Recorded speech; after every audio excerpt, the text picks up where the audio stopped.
আসসালামু আলাইকুম। আমার চ্যানেলে সবাইকে স্বাগতম। কাছের ও দূরের সবাইকে শুভেচ্ছা, অভিনন্দন আর আমার একরাশ ভালোবাসা জানিয়ে শুরু করছি আজকের রেসিপি। সবাই দেখছো যে এম কুকিং স্টুডিও, বরাবরের মতো তোমাদের সাথে আছি আমি জান্নাত। আর আজকে তৈরি করে দেখাবো মজাদার একটি নাস্তা রেসিপি, যে নাস্তাটি বাচ্চা থেকে বড় সবাই পছন্দ করবে। পুষ্টি সমৃদ্ধ একটি নাস্তা।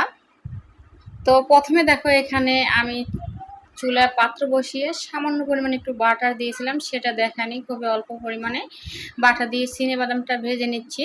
তো চিনেবাদামটা যখন 80% মতো ভাজা হবে তখনই কিন্তু এখানে কাজু বাদাম দিতে হবে, কারণ কাজু বাদামটা ভাজতে আসলে খুব একটা টাইম লাগে না।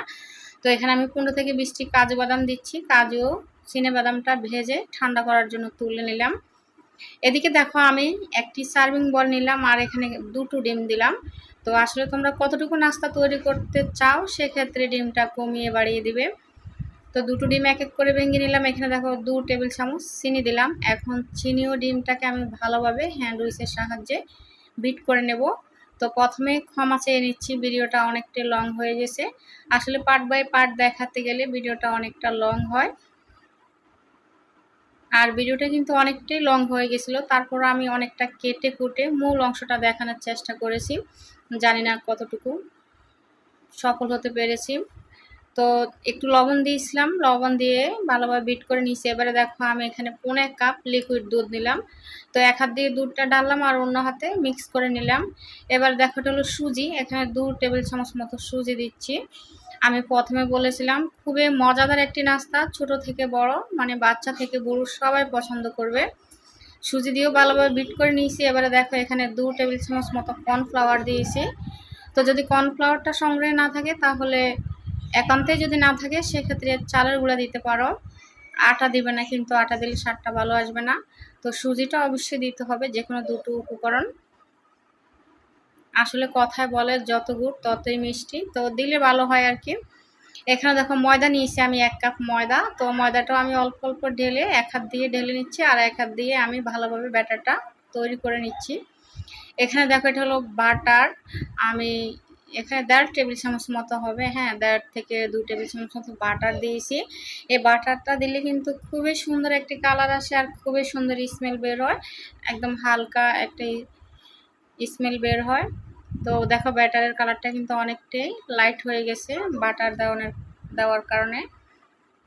তো ভালোভাবে বিট করে নিয়েছি আর বারবার আমি ব্যাটারের ঘনত্বটা তোমাদের দেখিয়ে দিচ্ছি। আসলে এটা অনেকটা পাটিসাপটার ব্যাটারের মতো হবে, বা তার চেয়ে একটু হালকা হতে হবে, পাটিসাপটার ব্যাটার চেয়ে হালকা। যাই হোক, ব্যাটারটা আমি রেস্টে রেখে দিচ্ছি। এবারে এখানে দেখো, মিক্সার জারের ছোটো জারটার নিচে আর যে কাজু ও চিনেবাদামটা বেজে রেখেছিলাম সেটা আমি মিক্সিতে করে গুঁড়ো করে নেব। তো গুঁড়ো করা হয়ে গেছে। আর এই মুহূর্তে আমি একটা সমস্যা পড়েছিলাম। সমস্যাটা হলো, এই মুহূর্তে আমার মিক্সার জারটা নষ্ট হয়ে গেছিলো, আমি ভালোভাবে এটাকে আর পেস্ট করতে পারিনি। তো বাদাম আর কাজু বাদামটা গুঁড়ো করে নিয়েছি। এখানে দেখো 1/2 কাপ চিনি দিয়েছি আর 1/2 কাপ কিশমিশ দিয়েছি। আর এখানে দেখো 4-5টি ছোটো এলাচ। তো বড় এলাচ হলে, যদি বড় এলাচ হয় সেক্ষেত্রে 2টো দিলে হবে। আমার এলাচগুলো ছোটো, সেক্ষেত্রে আমি 4-5টি ইউজ করেছিলাম। যাকে এটা আর আমি ভালোভাবে পেস্ট করতে পারিনি, এই মুহূর্তে আমার মিক্সার জারটা সমস্যা দেখা দিল। এবার আমি এটাকে ঢেলে নিচ্ছি। এটা আসলে একদম পেস্ট হয়ে যেত, কিন্তু পেস্ট হয়নি মিক্সার জারের সমস্যার কারণে। তো অল্প পরিমাণে একটু লবণ দিয়েছি, যেহেতু আমি এখানে চিনেবাদাম ইউজ করছি। আর এখানে 2 টেবিল চামচ মতো দেখো গুঁড়ো দুধ দিচ্ছি, গুঁড়ো দুধ দিয়ে মিক্স করে নিচ্ছি। তো যদি সংগ্রহে নারকেল থাকে তাহলে এখানে একটু নারকেল করাও মিশিয়ে দিতে পারো। আমার সংগ্রহে নারকেলটা নাই, আমি কাজু কিশমিশ দিয়ে করছি। এটা আসলে একটি উচ্চ পুষ্টিগুণ সমৃদ্ধ নাস্তা। তো এটা বাচ্চাদের জন্য খুবই উপকারী বা হেলদি একটি নাস্তা হতে চলেছে। এবারে দেখো, আমার কাছে মনে হলো কেমন জানি একটু আনইজি লাগলো, কাঁচা কাঁচা মনে হয়। তো আবার অল্প একটু বাটার দিয়ে এই যে পুরটা তৈরি করেছিলাম এটা একটু চুলায় নেড়ে নিচ্ছি। তো এটা 2-3 মিনিট নাড়ার পরে দেখবে এটা থেকে তেলটা ছেড়ে আসছে, যেহেতু এখানে কাজু বাদাম চিনেবাদাম পড়েছে, কিশমিশ পড়েছে, এগুলোতে কিন্তু অনেকটাই তেল চর্বি থাকে। তো দেখে অনেকটাই তেল বেরোচ্ছে, খুব একটা নাড়তে হয় না, 2-3 মিনিট মতো নাড়লেই দেখবে তেলটা বের হয়ে গেছে। আর এই মুহূর্তে তুলে নিতে হবে পুরটা। এদিকে আমার ব্যাটারটাও রেস্টে হয়ে গেছে। 15 থেকে 20 মিনিট মতো রেস্টে রেখেছিলাম। তো আমি ব্যাটারের ঘনত্বটা আসলে আঙ্গুল দিয়ে দেখিয়ে দিয়েছি। যখন দেখবে সার্ভিং চামচে এভাবে করে ব্যাটারটা লেগে যায়, মানে আমার ব্যাটারটা একদম পারফেক্ট হয়ে গেছে। এবারে চুলায় আবারও ফ্রাইং প্যান বসিয়ে দিলাম। ফ্রাইং প্যান বসিয়ে আমি এখান থেকে পরিমাণ মতো ব্যাটার দিয়ে ছড়িয়ে দিচ্ছি। এটা একদমই পাতলা একটা রুটি হবে, রুটির মতো করে তৈরি করে নেব। তো দিয়ে ব্যাটারটা দিয়ে আমি 1 মিনিট অপেক্ষা করেছিলাম। 1 মিনিট অপেক্ষা করার পরে আমি রুটিটা উল্টিয়ে নিচ্ছি। এটা খুব একটা কষ্ট করতে হয় না, আর এটা কিন্তু তেল ছাড়াই রুটিটা হবে। এটা আপনা থেকে উল্টে আসে, আসলে উল্টাতে খুব একটা ঝামেলা হয় না। তো অফ ক্যামেরা বাকি রুটিগুলো আমি তৈরি করে নিয়েছি। তো রুটিগুলো আমি উপর করে নিচ্ছি, আর এদিকে দেখিয়ে দিচ্ছে এটা কতটা সফট আর পাতলা হয়েছে। হাত দিয়ে ফোল্ড করলে খুব সহজে ফোল্ড করা যায়। এবারে দেখো আমি রুটিগুলো উল্টিয়ে নিয়েছি, আর এখান থেকে একটি রুটি নিয়ে নিলাম। তো কাজু আর কিশমিশ দিয়ে যে পুরটা তৈরি করে রেখেছিলাম সেখান থেকে পরিমাণ মতো পুর দিয়ে দিচ্ছি। তো আমি এখানে একটি রোল আকারে তৈরি করে নেব।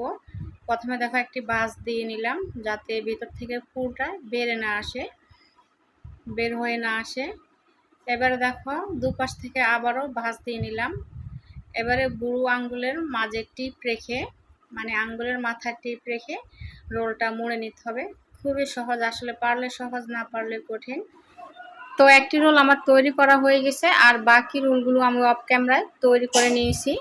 খুবই কালারফুল, খুবই মজাদার আর হেলদি একটি নাস্তা রেসিপি। এই নাস্তাটি বুড়ো থেকে বাচ্চা সবাই কিন্তু পছন্দ করবে। খুবই মজাদার একটি নাস্তা, বাসায় একবার হলো ট্রাই করবে।